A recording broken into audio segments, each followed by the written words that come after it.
Hello and welcome.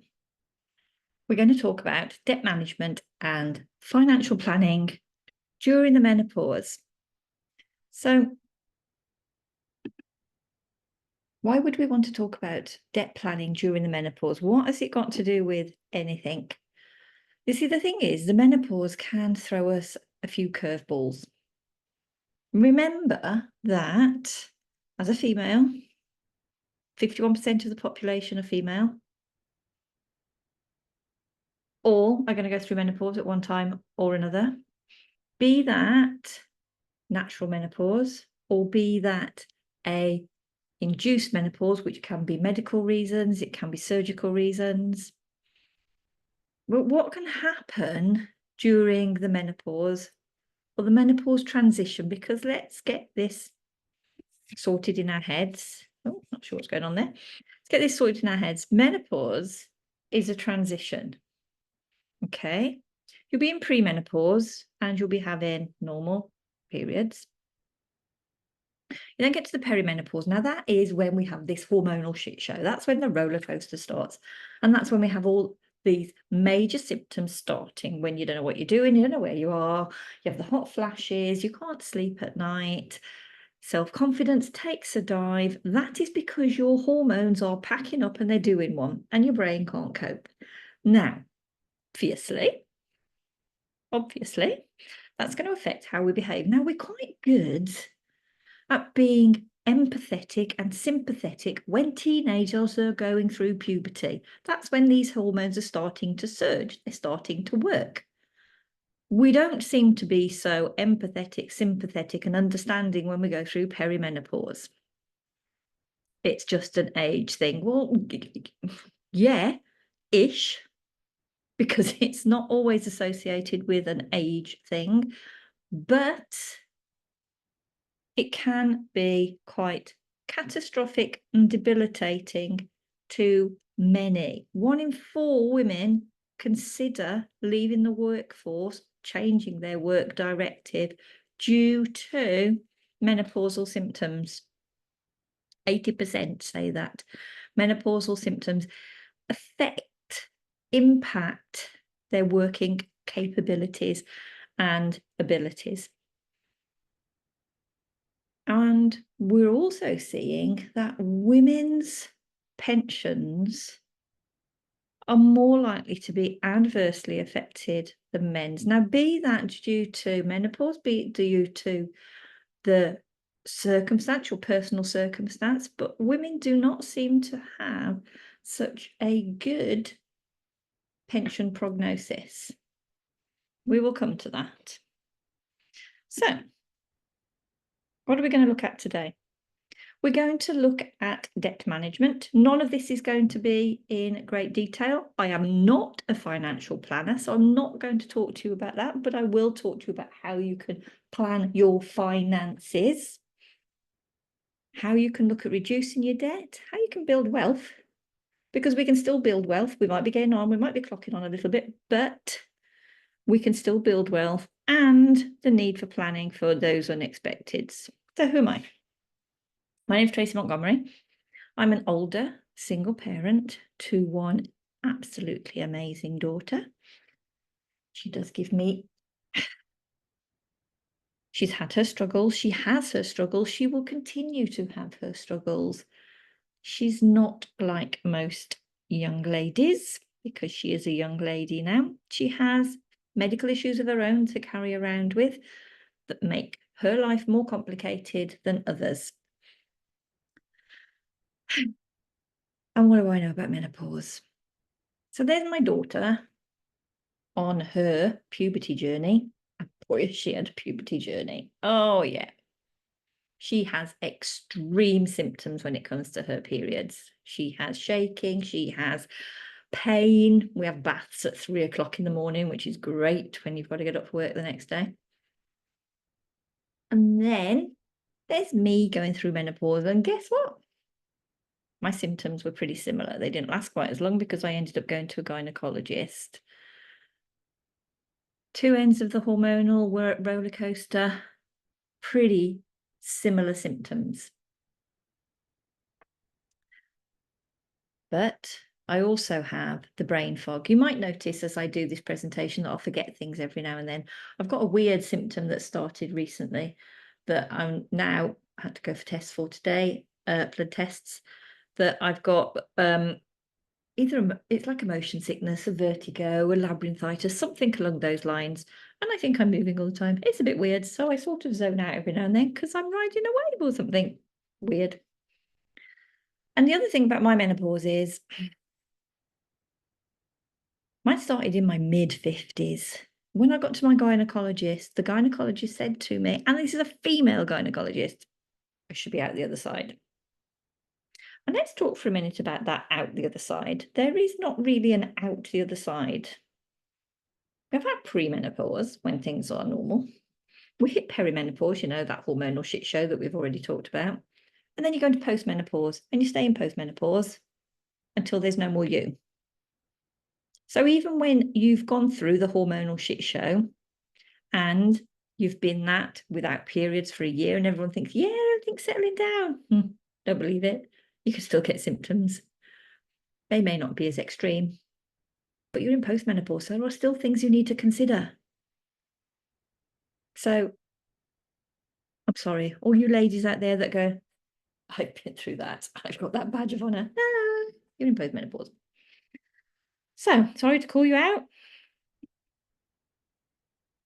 So let's start by understanding our financial challenges. Now, we've already discussed the fact that women can be adversely affected anyway. We know that. We know that women don't get paid as well. We know that women's careers can be shorter.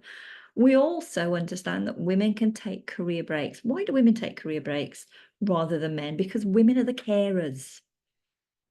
So you take a career break to care for family members, be they your own kids, be they your kids' kids, or be they older relatives. It's normally the female that will take on the caring burden within a family relationship. And also, that transition stage can start stacking up the medical expenses. And it doesn't matter which country you live in, you may not be covered for everything. I'm in the UK. You can tell by my accent, just about. And yeah, we have most things covered, but there are certain things that we don't get. So supplements that can be pretty useful. Going to those yoga classes and Pilates classes, getting a bit of aromatherapy or acupressure, acupuncture, they're not covered on the NHS. So they're extra medical expenses. And don't forget that there can be extra wear and tears on our bodies that we might need a little bit extra for. So there can be actual finances. See that brain fog thing? Brain went somewhere else then. That you need to take into account when we're going through menopause. So we've already discussed the fact that female finances can be adversely affected anyway. The fact then that females may have a shorter work lifespan because of caring, that can affect what you gain afterwards. So that can affect your pension. And bear in mind, as we age, yes, our healthcare costs increase. Be they covered, be they not covered, your healthcare costs are going to increase because your dietary needs are going to change. Your the way that you sleep, the clothing that you wear, it's all going to change. All of those sort of things can impact your finances. But also separation. Separation is on the increase, mainly because it's a bit easier. And also bereavement. Women can be left on their own, or men can be left on their own, but women can be left on their own to fight for themselves and to manage their own finances. So the easiest way to manage any debt, any finances, is to first of all assess what you've got, assess your financial situation, and then prioritize your debts. Make sure that your debts get paid. Start with the big numbers. Don't think, oh, I'll get that one out of the way because it's not very much. Start the other way around. Start with the big numbers, get those down, and think about how. So you need to know what you've got coming in. You need to know where it needs to go. So think of your priorities. You need a roof over your head. You need to pay your household bills. So make sure that they are all accounted for first, and then start allocating to your priority debts. So think about what your priority debts would be. So higher interest, bigger amounts, they need to be paid off first. You don't want to be leaving those to accrue more interest. You want those out of the way. So pay those off first.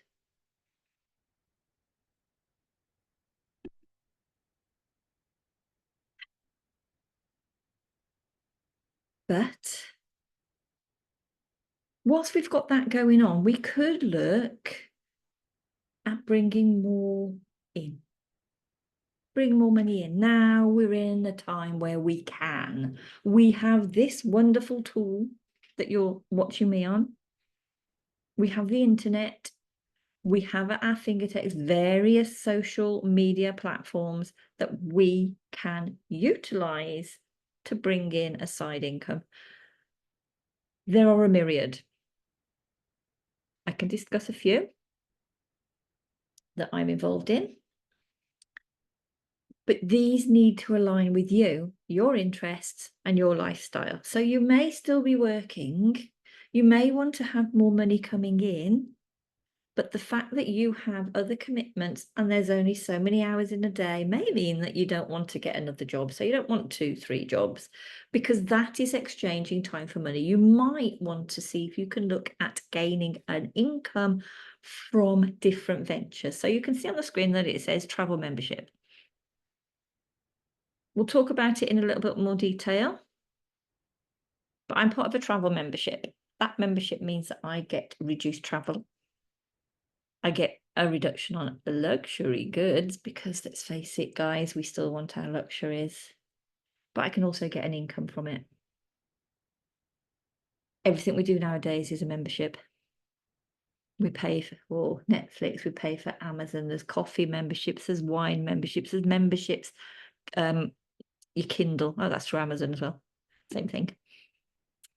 You may want to look at investments. Now, the banks may not be the best place to put your money. There are other places that you can put your money that can increase what you've got. That's if you've got money that you can invest. You may not have that option. But if you have, look at where you can put that money.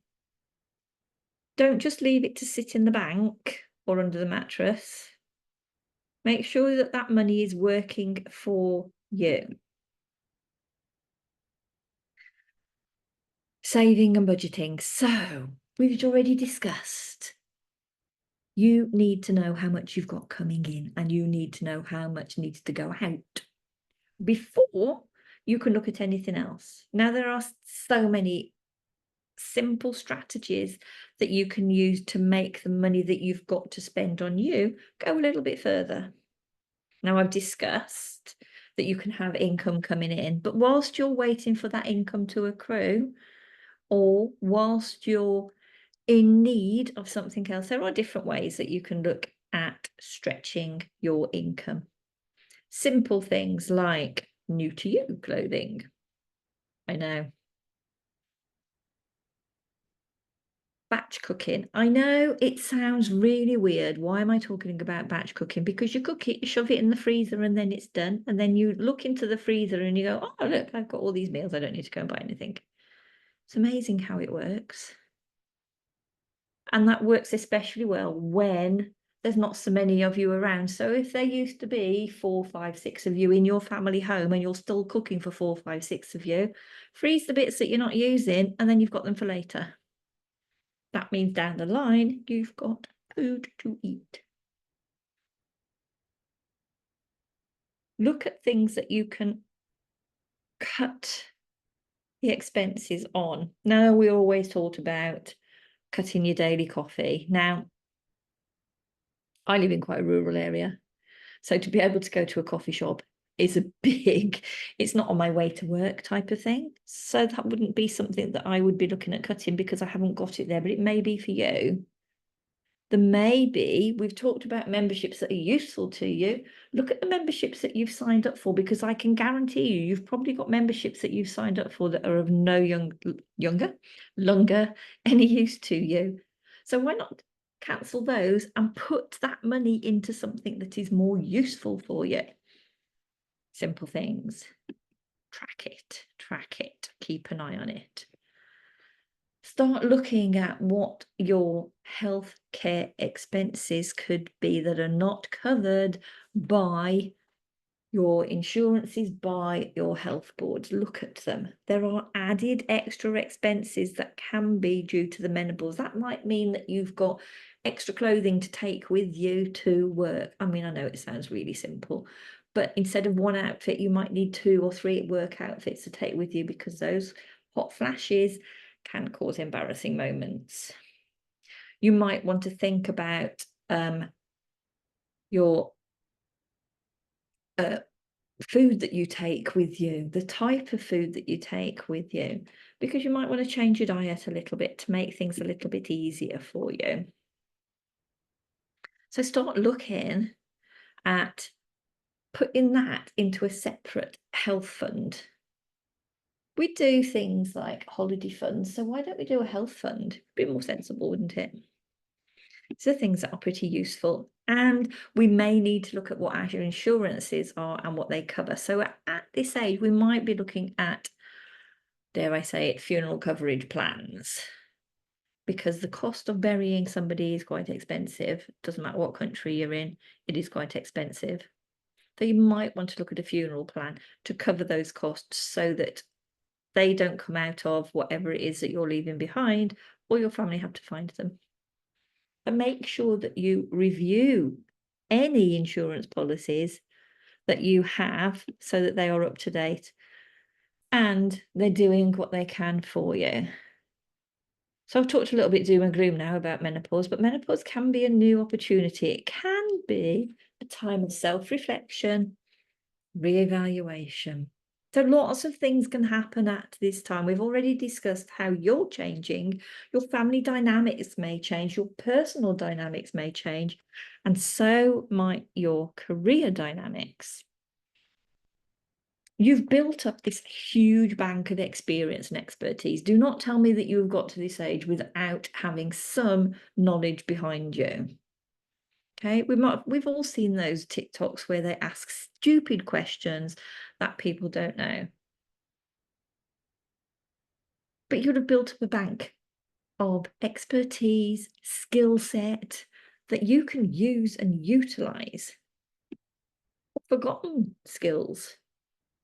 Pursue new career paths, new challenges. You know, that's saying you can't teach an old dog new tricks. Chuck it out. Chuck it out. We don't want that anymore. We always want to be challenging ourselves. If we're challenging ourselves and we're giving ourselves new goals, new commitments, it increases your confidence. It increases your self-worth. Makes you feel so much better about yourself when you start achieving again. Just because we've hit midlife doesn't mean to say that we can't achieve. So what we need to do is start future casting.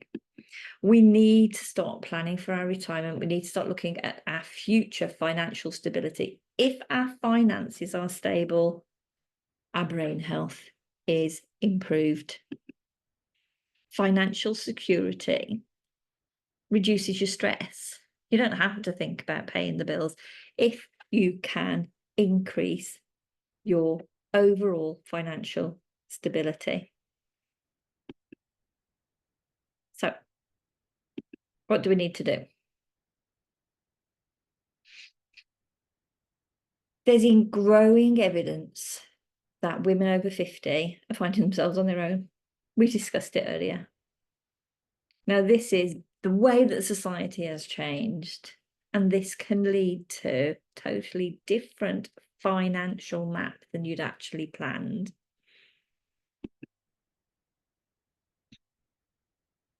40% of women struggle to maintain the work status prior to menopausal symptoms. But also, we find that family dynamics are also changing. We've discussed the caring issue. The caring burden normally falls on the female.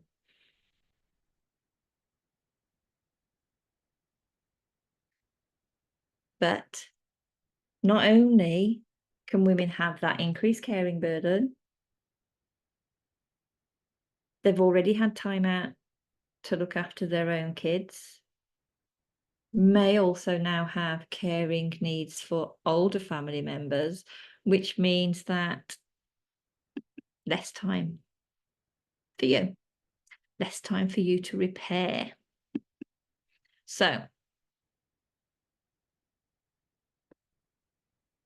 as you're getting on a little bit, and one of the symptoms that could impact your ability to spend more hours earning could be fatigue. Now, we know that women going through menopause, one of the biggest menopausal symptoms is increased fatigue, increased insomnia. So that means that you're more tired. And even though you go to bed at a reasonable time, you're not getting the sleep that you need. So therefore, the ability to go and add on an extra job, see what I mean, can be logistically difficult because there's only so many hours in a day. But we know, we've already discussed, that there are different ways to earn. We don't have to go out to work to earn anymore. We may have to use some of our hours to be able to earn, but it doesn't mean to say that we have to latch on another 30, 40 hours onto our already 30, 40 hours a week. That would make it exhausting and leave us no time to fit anything else in. So we can utilize the internet so that we can still lead the life that we deserve and desire. You can work on your terms when you want, where you want. We can travel still, and we can have those little luxuries. So if you'd like to discuss that more, you'll have seen the QR code. Scan the code, book a call. Let's talk about some of the opportunities that are out there that I can help you with and signpost you to, that are not only going to improve your finances, but also improve your self-worth, your self-being, and your self-confidence. So don't forget to book that call. Talk to me soon. Either use the code or drop me a message when you see this, and we can talk, we can chat about how we can improve your future being. It's been lovely talking to you. I will talk to you soon. Bye for now.